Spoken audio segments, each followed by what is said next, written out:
Comment trouver un partenaire, un bon partenaire d'affaires ou de business sur le continent africain?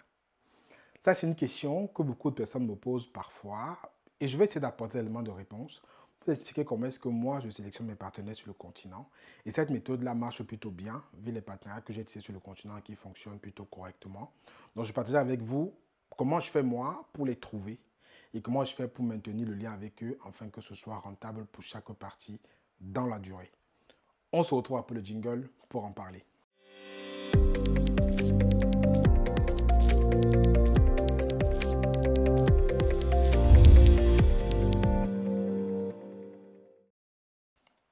Bonjour à toi qui m'écoute, je suis Franck Aigné, nous sommes des devenir riches en Afrique. Aujourd'hui, on va parler des partenariats. Comment trouver un bon partenaire sur le continent africain?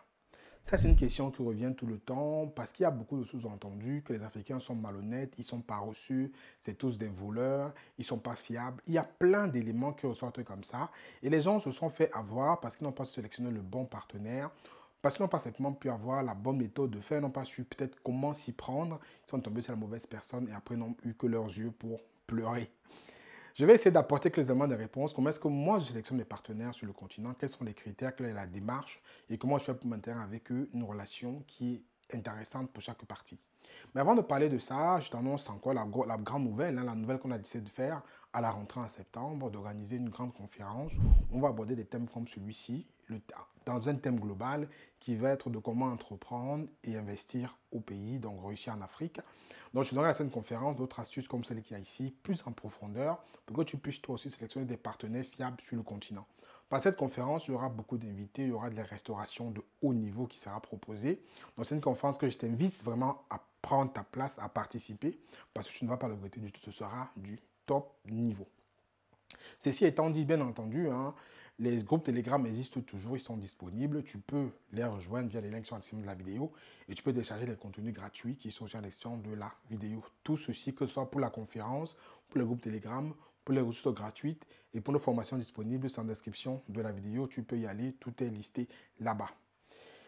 Donc, avant de maintenant de parler de comment sélectionner un partenaire fiable, je vais commencer par une chose qui est vraie. C'est que les gens que tu cherches te cherchent.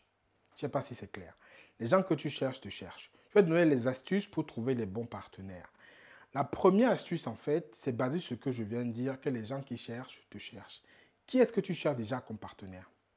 Ça, c'est la première astuce. Pose-toi la question déjà, qui tu cherches comme partenaire? Parce que les gens font souvent des partenariats parce que c'est soit le cousin de la famille, soit c'est le frère, soit c'est la tante, soit c'est l'oncle, soit c'est l'ami qui a présenté. Ils ne réfléchissent pas eux-mêmes d'abord quel est le profil du partenaire qu'ils recherchent.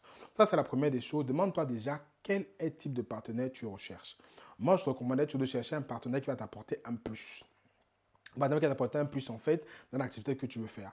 Tu cherches peut-être un partenaire qui est dans l'agriculture, peut-être tu cherches quelqu'un peut-être qui sait faire l'agriculture, qui a peut-être des plantations, qui a peut-être des terres, et vous vous associez en fait, toi tu peux amener du capital et lui il amène les terres et vous travaillez comme ça.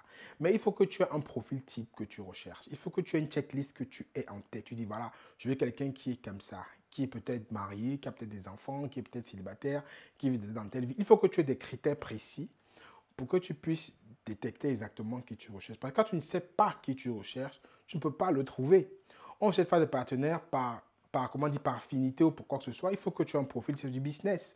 Donc ça, c'est la première des choses. C'est d'abord de définir le profil type du partenaire que tu recherches. Il faut que tu le définisses, il faut que tu le crées, il faut que tu sois clair dans ta tête pour que quand tu le vois ou quand tu commences à chercher, tu sais vers là où te diriger. Ça, c'est la première astuce, première règle, même peut-être que moi j'utilise pour tous mes partenaires. Je me pose d'abord la question, quel est le profil du partenaire idéal que je souhaite pour telle ou telle activité? Le deuxième point maintenant, il faut se poser la question, qu'est-ce que le partenaire va t'apporter et qu'est-ce que toi aussi tu vas lui apporter? Parce que une relation qui va être gagnant-gagnant, il faut qu'il lui trouve son compte et que toi tu trouves le sien. Donc, c'est par rapport aussi à ça que tu peux bien réfléchir en termes de chaîne de valeur. Ça peut être un partenaire qui a une chaîne de valeur précise et toi, tu viens lui ramener un plus pour qu'il soit dépendant de toi et que toi sois dépendant de lui, qu'il y ait une interdépendance pour que chacun trouve son compte dans le business. Parce que quand tu as un partenaire, peut-être là, vous êtes dans le même secteur d'activité, qui n'a vraiment pas de valeur, la même créneau de chaîne de valeur, je vais dire. Là, c'est vraiment peut-être pas la même valeur ajoutée qu'il recherche pour grandir. Et pareil pour toi, il ne t'aidera pas à grandir. Je prends le cas de peut-être des poulets avicoles que moi je fais. Les partenaires que j'ai un partenaire qui est dans la partie financière, j'ai un partenaire qui est dans la partie élevage et un partenaire qui est dans la partie distribution. et moi, je suis là comme investisseur. On voit que chacun a besoin de l'autre pour pouvoir s'en sortir. C'est là où ça marche bien. L'éleveur a besoin des fonds pour pouvoir élever ses poulets. Moi, j'ai besoin du financier pour pouvoir sécuriser l'investissement. Et on a besoin de celui qui va vendre pour pouvoir distribuer les produits les poulets qui ont été élevés. Donc, c'est un partenariat qui est gagnant pour tout le monde. Chacun trouve son compte. Et ça m'amène au troisième point, troisième élément clé, c'est qu'il faut que tu sois à l'aise de partager tes gains. Il faut que tu sois à l'aise de partager tes gains avec tes partenaires. Ne viens pas pensant que tu vas écraser les gens et que tu vas pouvoir gagner tout le gain pour toi. Il faut savoir partager pour intéresser les gens et qu'ils soient d'accord de rester avec toi sur la longue durée. Ça, c'est le troisième élément que moi je mets en place, c'est que les gains que je génère de mes activités, je les partage. Je n'ai pas de problème à venir dire voilà, on partage et équitablement parce que plus ils sont contents de travailler pour ton activité, plus ils vont s'impliquer. Et ils savent que plus il y aura des gains, plus eux aussi ils vont plus gagner en fait. Je ne sais pas si tu comprends. Mais nous, diaspora, on a l'habitude de toujours venir vouloir tout gagner pour nous. Si ça rapporte 100, on prend tous les 100, on met dans la poche. Mais non, si ça rapporte 100, on peut dire que je prends 50 et je repartis 50 partenaires sur place. Et ils savent que plus ça va grandir, plus ils vont gagner aussi parce qu'ils vont t'aider à faire croître ton business. Ça, c'est le troisième point, c'est de savoir partager tes gains. Partage tes gains, ne sois pas quelqu'un qui soit égoïste. Partage tes gains avec tes partenaires, ça les aidera à rester avec toi dans la durée. Ça ramène sur le quatrième point, c'est qu'il faut aussi que tu te projettes avec eux dans la durée. Il faudra que tu vois où est-ce que tu vas aller avec eux. Il faut que tu leur expliques ta vision, comment vous allez évoluer ensemble, comment vous allez cheminer ensemble. Ça permettra qu'ils s'impliquent dans une vision que tu vas leur partager, afin qu'aussi plus tard, ils se projettent, ils restent avec toi.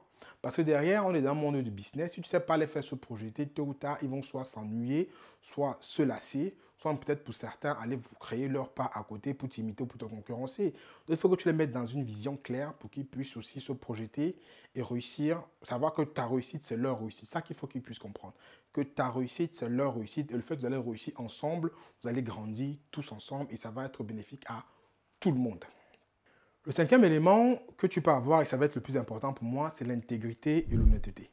Il faut être intègre et honnête avec tes partenaires. Parce que si tu n'es pas intègre et honnête, tu vas aussi t'attirer des personnes qui sont malhonnêtes. Comme je dis, ce que tu cherches, tu cherches. Et si tu attires ceux qui te ressemblent aussi, ça je vais rajouter. Si tu es quelqu'un de fonctionnement pas honnête, pas intègre, tu vas attirer des partenaires qui ne sont pas honnêtes et pas intègres. Donc même si tu as des personnes qui ne sont pas honnêtes et pas intègres, qui viennent pour pouvoir te spolier, te voler, ils ne vont pas durer.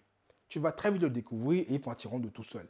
Mais si toi, tu es quelqu'un d'honnête, d'intègre, ou tu prônes ces valeurs-là, tu attireras beaucoup plus de personnes autour de toi. On attire souvent les personnes à qui on ressemble ou qui nous ressemblent. Tu es quelqu'un qui ne paye pas tes dettes, quelqu'un qui n'est pas sérieux avec tes fournisseurs, tu vas aussi avoir des employés qui vont venir te voler et qui ne paieront pas lorsqu'ils vont faire tes activités avec toi. Donc, il faut savoir donc c'est ça qui est très important aussi, c'est l'intégrité et l'honnêteté qu'il faut que tu mettes en avant pour pouvoir trouver les bons partenaires qui seront eux aussi intègres et honnêtes. Le dernier point aussi, c'est la franchise, ce qui va rejoindre un peu l'intégrité et l'honnêteté. Il faut être franc avec eux. Il ne faut pas leur compter des balivernes, il faut surtout tenir parole. Quand tu leur dis, voilà, je vous donne 100, il faut respecter les 100. Il ne faut pas dire après qu'il y a eu ça qui est monté, ça qui est descendu. Moi, je préfère parfois ronger sur ce que je gagne pour satisfaire ces partenaires-là. Parce que c'est eux qui font grandir ton business. Si la confiance se perd, ça va être assez compliqué pour pouvoir rester avec eux dans la durée. Donc voilà quelques éléments que je te partage. Comment trouver un partenaire d'affaires fiable sur le continent par rapport à ton business, surtout toi qui es en diaspora, qui n'a pas le temps d'aller sur place tout le temps. Il te faut des partenaires, des relais locaux. La famille n'est pas forcément le meilleur, ni les amis. Tu peux trouver un partenaire qui n'est ni ta famille, ni tes amis, avec qui ça marche très bien. Moi, mes partenaires avec qui je travaille, il n'y a aucun qui est de ma famille, aucun qui a été mon ami quand j'étais au Cameroun. C'est des partenaires d'affaires, on fait du business et ça marche très bien. On est en train de créer des relations au-delà du business. Mais à la base, on s'est connus via le business. Donc, voilà un peu quelques éléments que je te partage, que tu peux aussi mettre en pratique. Comme ça que moi, je sélectionne mes partenaires avec ces 6 critères que je t'ai donnés. Tu peux t'en inspirer pour sélectionner tes partenaires ou tu peux aussi venir à la conférence pour en apprendre beaucoup plus comment sélectionner des partenaires fiables sur le continent africain. Ceci afin de garantir le succès à ton business sur le continent. Si la vidéo t'a plu, bien entendu, je t'invite à la partager au plus grand nombre de personnes, de mettre un commentaire, mettre un like et surtout, me dire en commentaire ce que tu en as pensé. C'est très important pour moi parce que ça permet de voir comment est-ce qu'on peut améliorer le contenu et dans quel sens on va orienter la chaîne pour que vous soyez satisfaits, vous qui nous faites confiance. C'est notre objectif, c'est de vous satisfaire avec du bon contenu, avec de bonnes vidéos. Donc, compte sur vous pour vos retours, pour nous mettre un like, nous mettre un commentaire, pour nous encourager afin que nous puissions toujours nous améliorer et faire beaucoup mieux. Et je t'entends bien entendu à la conférence du 11 septembre où il y aura beaucoup de surprises, beaucoup de contenu, beaucoup d'informations, beaucoup d'astuces et surtout un repas excellent par un partenaire de qualité que vous découvrirez bien entendu bientôt sur la chaîne qui va vous parler de ce qui va nous préparer pour cette conférence. Je te dis à très bientôt. Prends soin de toi. Abonne-toi si ce n'est pas encore le cas. Et active la notification pour ne pas vidéo qu'on va publier ici. C'était Franck Kenyé. Je te dis à très bientôt dans la prochaine vidéo. Prends soin de toi. Ciao, ciao.